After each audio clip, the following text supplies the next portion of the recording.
Welcome to Plain English, the podcast that goes at the right speed for English language learners. Listen now and read the transcript online at plainenglish.com. Now, here's Jeff, your host for today's episode. Thousands of people in the UK are giving up alcohol for the month of January. Welcome to Plain English, the podcast that goes at just the right speed for English language learners. Today is January 11th, 2018. I'm Jeff, and on this week's episode, we'll talk about two current events and two English words you should know. First up this week is Dry January, a movement based in the UK that encourages people to go without alcohol for the first month of each year. We'll also talk about a new law in the U.S. state of Oregon, allowing some drivers to pump their own gas. Two words you should know this week are sober and quirky. We'll practice those in the second half of the program. Before we get started, I have some really exciting news. Many of you know that the full transcript of each show is available on the website plainenglish.com. Those of you who speak Spanish may also know that the transcripts are interactive.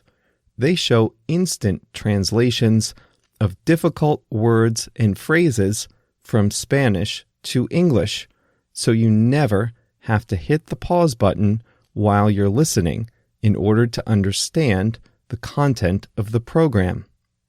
Well, the good news I have today is that we now have those translations available for both Chinese and French. So if you speak Chinese or French, and listen, I know a lot of you are from China and France, then you have a new way of experiencing the program. Here's what you have to do. Just head to the website for this episode or any future episode. This episode's transcript is on plainenglish.com/12. Then, once you're there, find the tab for your language, Spanish, Chinese, or French. As you listen to the program, follow along with the transcript.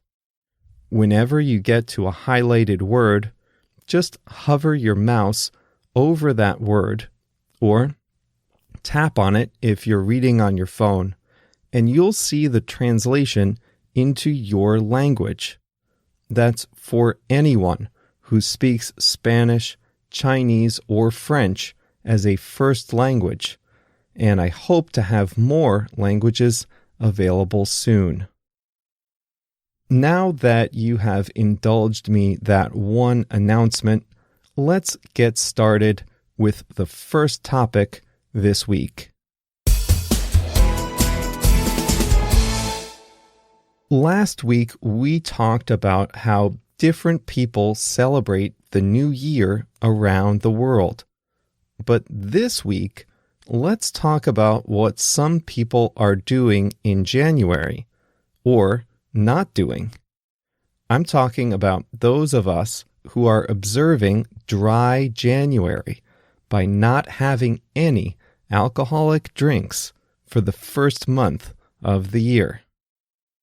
Dry January is a campaign that started in England in 2013, but has been practiced informally around the world for years. Its official sponsor in the UK is Alcohol Concern, a nonprofit that seeks to mitigate the harmful effects of alcohol. They trademarked the name Dry January, and the UK government helps promote the idea. What's the point of being sober for a month? Participants say that there are several benefits. A study by the University of Essex in 2015 found that 82% of people who completed a month of sobriety felt a sense of achievement. 79% saved money. 62% got better sleep. 62% felt they had more energy, probably because they got more sleep. And 49% lost weight. Think of all the calories that are in most alcoholic beverages, beer especially. Scientists have found other health benefits too, including lower cholesterol and lower blood sugar for those of us who give up alcohol for a month. Those are just the immediate benefits. There are some other longer-term benefits as well. The UK government found that 8% of people who completed a full month without alcohol were actually still alcohol-free 6 months later. Others say that after their dry month, they drink less often, and when they do drink, they tend to have less each time. Some people find themselves under pressure to have a drink, either in social situations or as part of their career. Taking a month off can give people practice declining a drink when it's offered to them. Some psychologists say this is also a good opportunity to see if you might have a problem with alcohol. If it's too difficult to give up drinking for a short period of time, you might have a problem.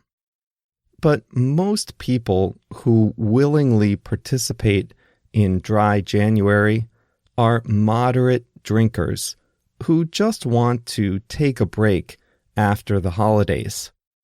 For many people, the winter holidays include a lot of family gatherings, cocktail parties, and big meals.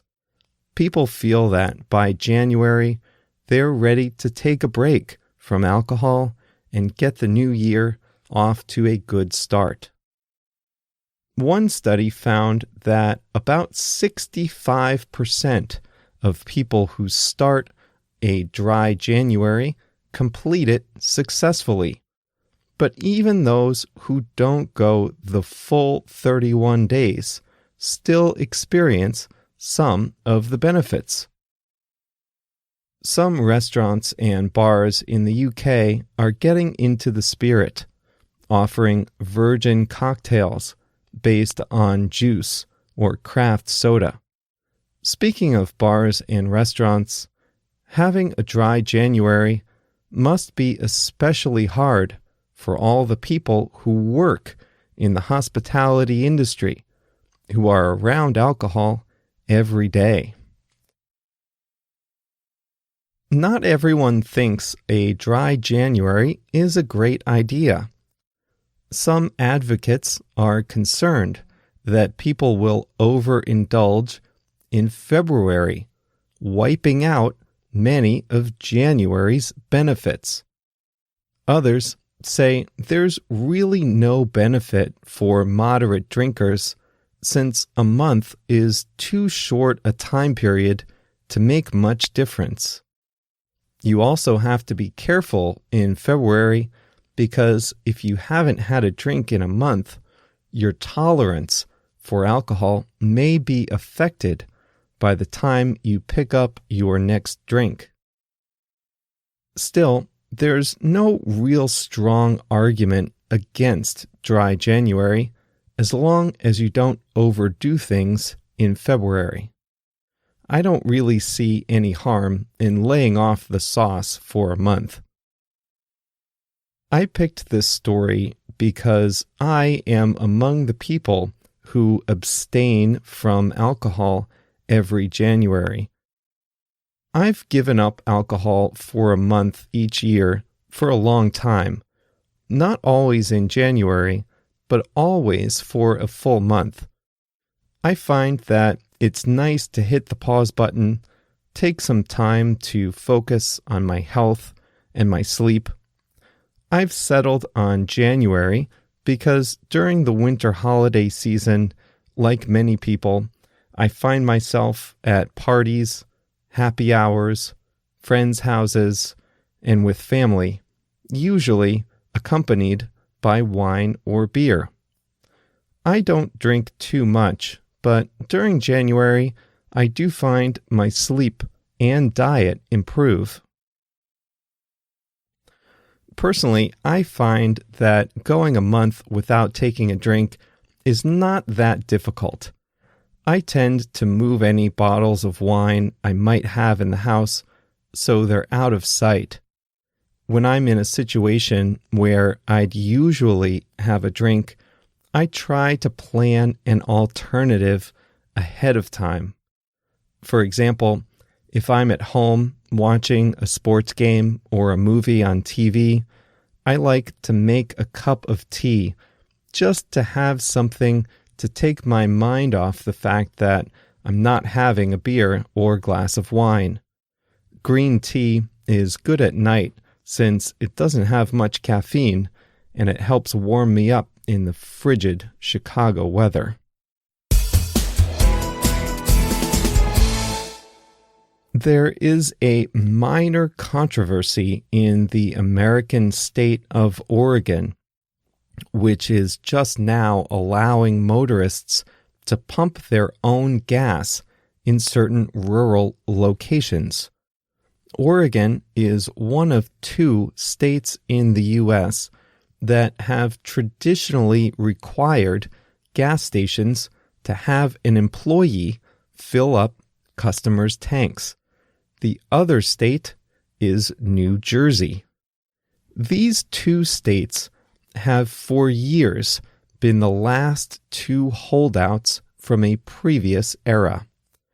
In the other 48 states, and in most of the Western world, drivers who pull up to the gas station have to get out of their cars and fill their own tanks with gasoline, or petrol, as they say in some English-speaking countries. But in New Jersey and Oregon, by law, there has always been an attendant there to pump gas for motorists. But that is changing just a little bit this January 1st, when a new law in Oregon came into effect, saying that residents of rural counties can now fuel up their own tanks. This might not sound like a big deal to most of us, but it is a big deal in Oregon, where this quirky law is part of the state's identity. There are a lot of opinions on both sides of the issue. Many Oregonians take pride in their full-service gas stations. They don't want to smell like gasoline after operating the pump. They say it's unsafe to have to get out of the car, where there might be all kinds of other people lurking around. They are also concerned about the elderly or disabled who have trouble pumping their own gas. Some of this reaction is overblown.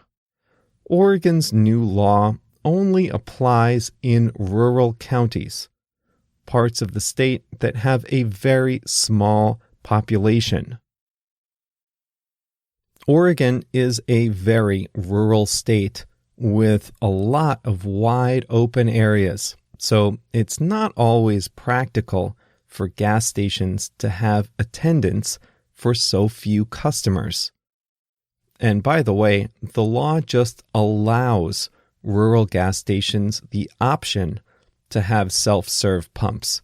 it doesn't eliminate full service at all. In fact, many gas station owners say they will continue to offer full service regardless of the new law. As the outrage from Oregon spread on social media, the backlash from the whole rest of the country was pretty swift. One person from Wisconsin wrote saying she had just pumped gas in minus 17-degree weather, and she didn't have sympathy for people saying that they didn't want to get out of their cars in Oregon's relatively moderate climate. So that leaves New Jersey as the last U.S. state that requires all gas stations to employ attendants to fill up their customers' tanks, and it's likely to stay that way. One recent poll in New Jersey said that 75% of the state's residents like their full-service gas stations. A couple of recent attempts at changing the law went nowhere. As strange as it seems today, full-service gas was the norm in the United States. Gasoline in the 1970s was actually dirtier and more dangerous, so there might have been some health or safety risks in having consumers pump their own gas. Plus, credit cards were not as widely used at that time, so it made sense to have someone outside to collect payment. Today, though, self-serve is the norm in most Western countries, though I know from traveling that Mexico and Brazil both require full-service gas stations. And I think self-serve is uncommon in India also. If you're in a country with only full-service gas, let me know in the comments on the website or on Twitter at Plain English Pod.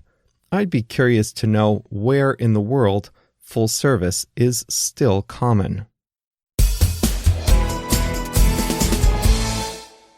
Before we start the second half of the program, I wanted to encourage you to connect with the show on Twitter or Facebook. The show's username on both is Plain English Pod.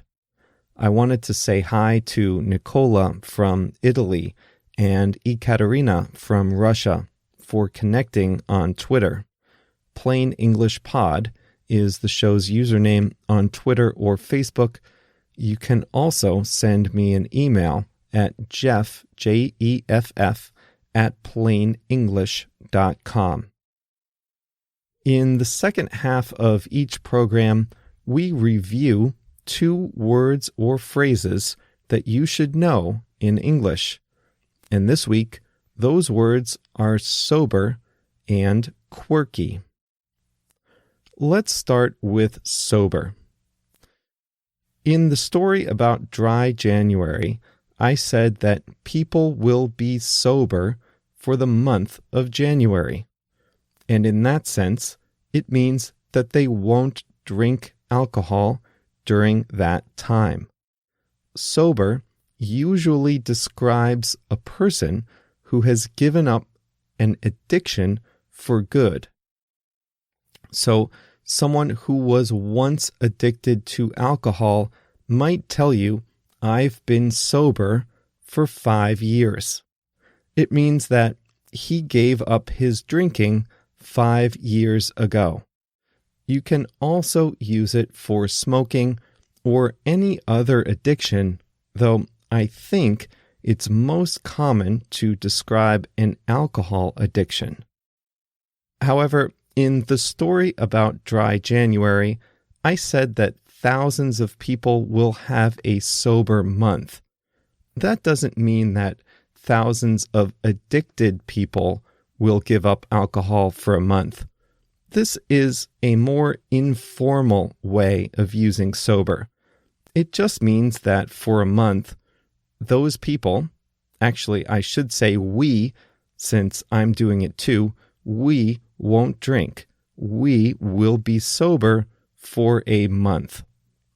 The related word is sobriety. That's the noun. We are having a month of sobriety.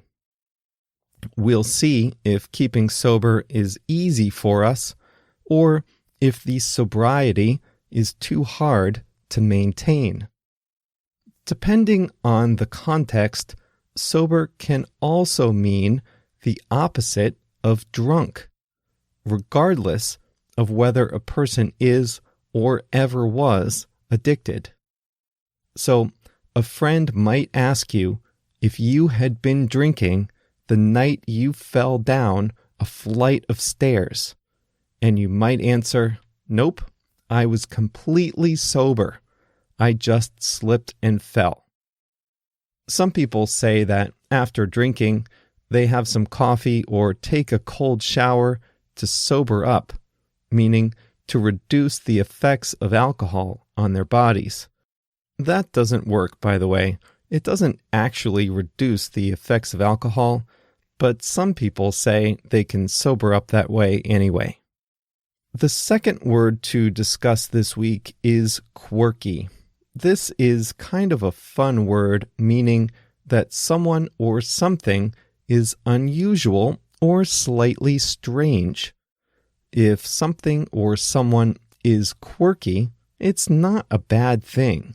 It means a person or a thing is weird, but in a good way. In the story about Oregon, I said that the state is proud of its quirky law that requires all its gas stations to be full service.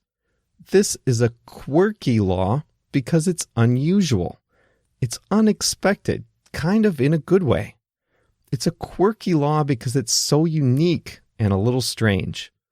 Here are a couple other ways to use quirky.